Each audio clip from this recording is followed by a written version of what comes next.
বরগুনায় দাফন করা হয়েছে ঢাকা বিশ্ববিদ্যালয়ের পিটুনিতে নিহত মাসুদ কামাল তোফাজ্জলকে।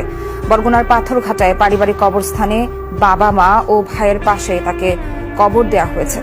মানসিক ভারসাম্যহীন তোফাজ্জলকে হত্যার ঘটনায় ক্ষুব্ধ গ্রামবাসী। জানাজার পর বিচার দাবিতে মানববন্ধন করে তারা।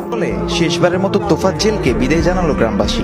সকালে বরগুনায় তার জানাজায় অংশ নেন শত শত মানুষ। সকাল 9টায় স্থানীয় মাদ্রাসা মাঠে অনুষ্ঠিত হয় জানাজা। পরে পারিবারিক কবরস্থানে বাবা মা ও ভাইয়ের পাশেই চিরকালের মতো শায়িত হন ঢাবির হলে গণপিটুনিতে নিহত তোফাজ্জল।